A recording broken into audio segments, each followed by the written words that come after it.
அனைவருக்கும் வணக்கம். என்னுடைய பெயர் ரமேஷ். நான் சென்னையில் ஆட்டோ ஓட்டுகிறேன். பெரும்பாலும் இரவு டியூட்டி தான். கடந்த வாரம் இரவு ஒரு 11 மணிக்கு ஒரு முதியவரை எடுத்தேன். அவர் என் ஆட்டோவில் ஏறினார். இன்றிரவு என்னை 5 இடங்களுக்கு அழைத்துச் செல்ல வேண்டும். நான் உங்களுக்கு 2000 ரூபாய் தருகிறேன், காசாகவே கொடுக்கிறேன். ஆனால் இந்த ட்ரிப் முடியும் வரை ஏன் என்று என்னிடம் கேட்கக்கூடாது என்று சொன்னார். 5 முகவரிகளையும் என்னிடம் கொடுத்தார். அதில் முதல் இடம் புறநகர் பகுதியில் இருந்த ஒரு வீடு. நான் முதலில் அவரை அங்கு அழைத்துச் சென்றேன். அவர் என்னுடைய ஆட்டோவிலேயே இருந்தார். ஆட்டோவை விட்டு இறங்கவில்லை. அங்கிருந்த ஒரு வீட்டை பார்த்து கொண்டே ஒரு 10 நிமிடம் இருந்தார். அமைதியாக அழுதார். அதை பார்த்ததும் எனக்கு ஒரு மாதிரியாகிவிட்டது. நான் உடனே அவரிடம், யாரையாவது சென்று அழைத்து வரணுமா, காலிங் பெல் அடிக்கவா, வீட்டின் கதவை தட்டவா என கேட்டேன். அவர் ஒன்றும் செய்ய வேண்டாம், கொஞ்ச நேரம் அமைதியாக இங்கே நில்லுங்கள் என்று சொன்னார். நானும் அங்கே நின்றேன். சரி, அடுத்த இடத்துக்கு போகலாம் என்று சொன்னார். நானும் அடுத்த இடத்துக்கு வண்டியை ஓட்டினேன். 2வது இடம் ஒரு ஆரம்ப பள்ளி. வெறிச்சோடி இருந்தது. இருள் சூழ்ந்திருந்தது. அவர் இறங்கி விளையாட்டு மைதானத்துக்குள் சென்றார். நான் உடனே அவரிடம், ரொம்ப இருட்டாக இருக்கிறதே, உங்களுடன் நான் துணைக்கு வரட்டுமா எனவும் கேட்டேன். அவரோ, வேண்டாம் வேண்டாம், நீங்கள் ஆட்டோவிலே இருங்கள், நான் கொஞ்ச நேரத்தில் திரும்பி வந்து விடுகிறேன் என்று சொல்லிவிட்டு மெதுவாக நடந்து மைதானத்துக்குள் சென்றார். அங்கு ஒரு ஊஞ்சல் இருந்து அந்த ஊஞ்சலில் உட்கார்ந்து கொஞ்சம் அசைந்தார், அமர்ந்தார். 20 நிமிடங்கள் அங்கே இருந்தார். அதன் பிறகு திரும்பி வந்தார். நான் இங்கே 43 ஆண்டுகள் கற்பித்தேன், என் வாழ்க்கையின் சிறந்த வேலை என்று சொன்னார். நான் எதுவும் சொல்லவில்லை. 3வது இடத்துக்கு செல்லுமாறும் கூறினார். அதன் பிறகு நான் அவரை 3வது இடத்துக்கு சென்றேன். அங்கு ஒரு சிறிய உணவகம் இருந்தது. அவர் அந்த உணவகத்துக்குள் சென்றார். காஃபி ஆர்டர் செய்தார். ஒரு மேஜையில் தனியாகவே அமர்ந்தார். கடைசி வரை அந்த காஃபியை அவர் குடிக்கவே இல்லை. சுற்றி பார்த்து கொண்டே இருந்தார். ஒரு 15 நிமிடம் கழித்து திரும்பி வந்தார். வந்ததும் என்னிடம் சொன்னார், என் மனைவியும் நானும் முதல் டேட்டுக்காக வந்த இடம்தான் இது. அப்போது 1967 ஆண்டு என்று சொன்னார். நானும் எதுவும் கேட்கவில்லை, எதுவும் பேசவில்லை. அவர் ஆரம்பத்திலேயே சொல்லிவிட்டதால் 4வது இடத்துக்கு செல்லுமாறு சொன்னார். 4வது இடம் கல்லறை. நான் ஒரு கல்லறைக்கு அவரை அழைத்துச் சென்றேன். அவர் இறங்கி ஒரு கல்லறைக்குள் சென்றார். அதற்கு பக்கத்திலேயே நின்று ஏதோ பேசினார். நான் தூரமாக இருந்ததால் என்ன சொன்னார், என்ன பேசினார் என்று எனக்கு தெளிவாக கேட்க முடியவில்லை. ஒரு 30 நிமிடங்கள் இருந்தார். அதன் பிறகு திரும்பி வந்தபோது அவருடைய கண்களை நான் கவனித்தேன். அவர் கண்கள் முழுவதும் சிவந்திருந்தன. என்னுடைய மனைவி இறந்து 3 ஆண்டுகள் ஆகிவிட்டது என்று சொன்னார். 5வது இடத்துக்கு என்னை அழைத்து போகச் சொன்னார். 5வது இடம் மருத்துவமனை. இதுதான் கடைசி. என்னுடைய ஆட்டோ அங்கு நின்றது. அப்போதுதான் அவர் என்னிடம் ஏன் இந்த 5 இடத்திற்கு அவரை அழைத்து சென்றேன் என்ற உண்மையை என்னிடம் சொன்னார். அப்போது அவர் என்னிடம் பேசியது என்னவென்றால், நான் இப்போது 4வது நிலை புற்றுநோயில் இருக்கிறேன்.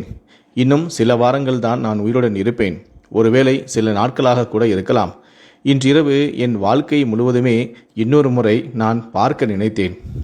நான் இறப்பதற்கு முன்பாக. அதற்காக தான் இந்த 5 இடங்களுக்கும் முன்னை நான் அழைத்துச் செல்ல சொன்னேன் என சொன்னார். அவர் சொன்னதுமே நான் அங்கேயே அழ ஆரம்பித்து விட்டேன். அந்த வீடு என் குழந்தைகள் வளர்ந்த இடம். அந்த பள்ளி என் வாழ்க்கையின் நோக்கத்தை கண்ட இடம். அந்த சிறிய உணவகம் நான் காதலித்த இடம். அந்த கல்லறை நான் விடை பெற்ற இடம். இங்கே இந்த மருத்துவமனை இன்று நான் சேரப்போகும் இடம். இந்த ஹாஸ்பிட்டல் வார்டு நான் வீட்டுக்கு திரும்பவே மாட்டேன் என்று கண்கலங்கினார். அவர் பேசியது போல என்னிடம் அந்த பணத்தையும் கொடுத்தார். என் வாழ்க்கை முழுவதையுமே என்னை ஓட்டி காட்டியதற்கு நன்றி என்றும் சொன்னார். என்னிடம் இனிமையாக நடக்கும் கடைசி அந்நியர் நீங்கள் தான் என்று சொல்லி கண்கலங்கினார். நான் பணத்தை வாங்க மறுத்தேன். இதை நான் எடுக்க முடியாது, இதை வைத்து நான் ஒன்றும் செய்ய முடியாது என்று சொல்லி வற்புறுத்தி என் சட்டை பையில் அவரே வைத்தார். தயவுசெய்து இதை வாங்கிக் கொள்ளுங்கள், இதை யாருக்கும் என்னால் கொடுக்க முடியாது என்றார். என் குழந்தைகள் என்னுடன் பேசுவதில்லை. நண்பர்கள் என்று யாருமே இல்லை. நீங்கள் எனக்கு ஒரு 3 மணி நேரம் அன்பு கொடுத்தீர்கள். அதற்காக தான் இந்த பணம் உங்களுக்கு என்று சொல்லிவிட்டு அவர் விடை பெற்றார். அவர் இறங்கினார். சிறிய சூட்கேஸை கையில் எடுத்துக்கொண்டார்.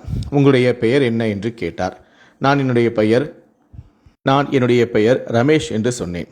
நன்றி ரமேஷ், என் வாழ்க்கையின் கடைசி நல்ல விஷயமே நீங்கள்தான் என்று சொன்னார். அவர் மருத்துவமனைக்குள் நடந்து சென்றார்.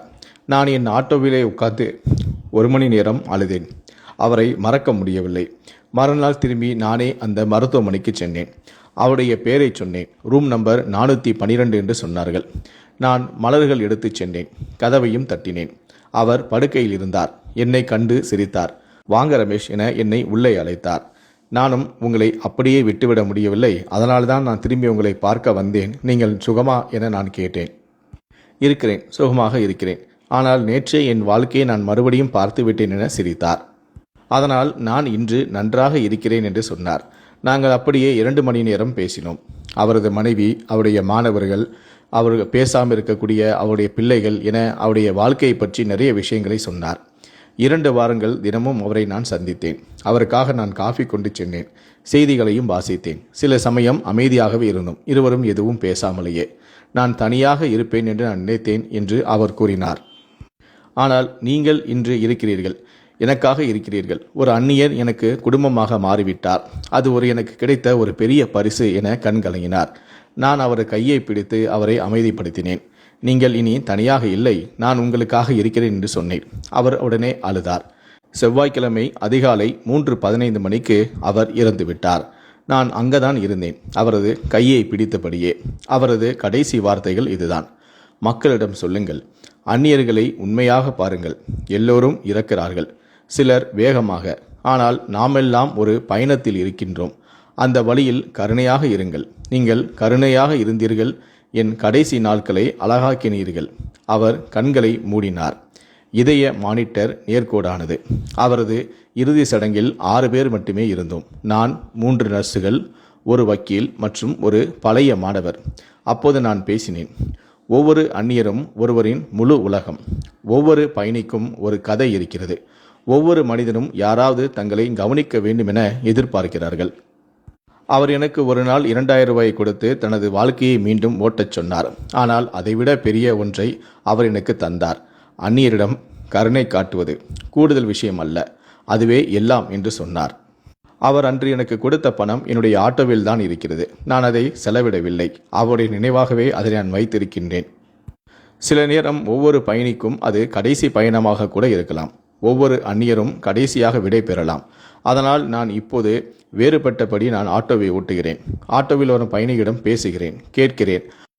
இன்று யாரோ ஒருவரின் கடைசி பயணமாக கூட இருக்கலாம். முடிந்தவரை நீங்கள் இன்று சந்திக்கக்கூடிய நபர்கள் அனைவரிடமும் கருணையாகவும் அன்பாகவும் இருங்கள். எனக்கு அன்று அவர் கற்றுக் கொடுத்ததை நான் இன்று உங்களுக்கு சொல்கிறேன். நன்றி, வணக்கம். ஒரு ஆட்டோ டிரைவர் தன்னுடைய வாழ்க்கையில் ஒரு நாள் இரவு நடந்த சம்பவத்தை சோஷியல் மீடியாவில் ஷேர் பண்ணியிருக்காரு. அதை தான் நீங்கள் இப்போ கேட்டீங்க. இந்த வீடியோவை பற்றிய உங்களுடைய கருத்துக்கள் என்ன அப்படிங்கிறத கீழே இருக்கக்கூடிய கமெண்ட் செக்ஷனில் மறக்காமல் சொல்லுங்கள். முடிந்த அளவுக்கு இந்த வீடியோவை மற்றவங்களுக்கும் ஷேர் பண்ணுங்கள். மேலும் இது போன்ற பல வீடியோக்களை நீங்கள் பார்க்கணும் அப்படின்னு நினச்சிங்கன்னா மறக்காமல் நினச்சி நீங்கள் சப்ஸ்கிரைப் பண்ணுங்கள். கூடவே அந்த பெல் சிம்பிளையும் மறக்காமல் கிளிக் பண்ணுங்கள். முடிந்த அளவுக்கு இந்த வீடியோவை மற்றவங்களுக்கும் ஷேர் பண்ணுங்கள். நன்றி, வணக்கம்.